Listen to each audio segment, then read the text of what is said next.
विद्युत परिपथामध्ये ऊर्जेचे स्थानांतरण, energy transfer in an electric circuit. करून पहा. साहित्य: जोडणीच्या तारा, विद्युत घट, विद्युत रोध, व्होल्टमीटर, ॲमीटर, प्लग कळ इत्यादी. कृती: सोबतच्या आकृतीमध्ये दाखवल्याप्रमाणे योग्य त्या मूल्यांचे घटक घेऊन परिपथ जोडा. परिपथातील विद्युतधारा I मोजा. विद्युत रोधाच्या दोन टोकांमधील A व B विभवांतर VAB मोजा. A येथील विभव B येथील विभवापेक्षा जास्त आहे, कारण A हा बिंदू विद्युत घटाच्या धन टोकाला, तर B हा बिंदू विद्युत घटाच्या ऋण टोकाला जोडलेला आहे. जर Q इतका विद्युत भार A पासून B कडे गेला, तर या विद्युत प्रभारावर A पासून B पर्यंत जाताना VABQ इतके कार्य झाले. पहा इयत्ता 9वी पाठ 3. हे कार्य करायला ऊर्जा कोठून आली? ऊर्जेचा स्रोत तर घट आहे. घटाने ही ऊर्जा विद्युत प्रभारामार्फत विद्युत रोधाला दिली, जेथे कार्य VABQ घडले. Q हा विद्युत भार T या वेळेत A पासून B कडे गेला. म्हणजेच हे कार्य जर T या वेळेत घडले असेल, तर त्या वेळेत VABQ इतकी ऊर्जा विद्युत रोधाला दिली गेली. या विद्युत ऊर्जेचे काय होते?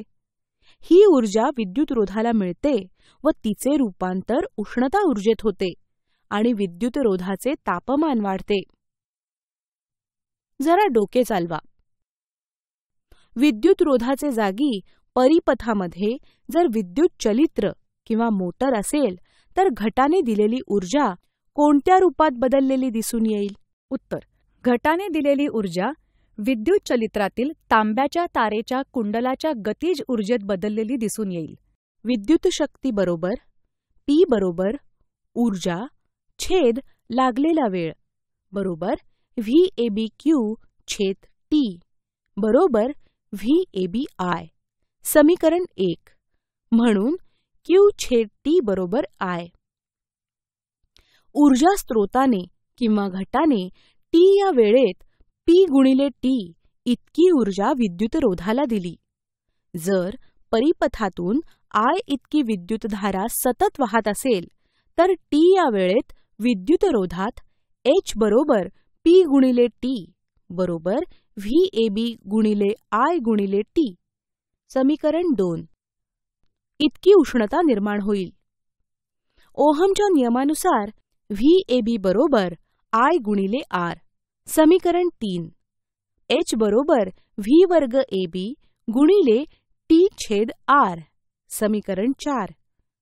तसेच H बरोबर I गुणिले R गुणिले T बरोबर I वर्ग गुणिले RT.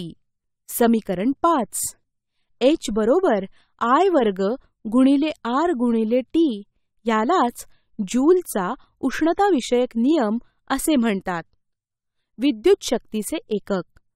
समीकरण 1 नुसार P बरोबर VAB गुणिले I बरोबर व्होल्ट गुणिले अँपिअर. समीकरण 6. 1 व्होल्ट गुणिले 1 अँपिअर बरोबर 1J छेद 1C गुणिले 1C छेद 1S. समीकरण 7. पण 1J छेद S बरोबर W वॅट. समीकरण 8. त्यामुळे विद्युत शक्तीचे एकक 1 W म्हणजेच वॅट हे आहे. विचार करा. विद्युत शक्ती ज्या प्रकारे लिहिता आली, तशीच यांत्रिक शक्ती ही कशी व्यक्त करता येईल? उत्तर: विद्युत शक्ती ज्या प्रकारे लिहिता आली, तशीच यांत्रिक शक्तीही खालीलप्रमाणे व्यक्त करता येईल. यांत्रिक शक्ती P बरोबर यांत्रिक कार्य म्हणजेच W अथवा वापरलेली विद्युत ऊर्जा छेद लागलेला वेळ म्हणजेच T. P बरोबर W छेद T बरोबर Fs cos θ छेद T.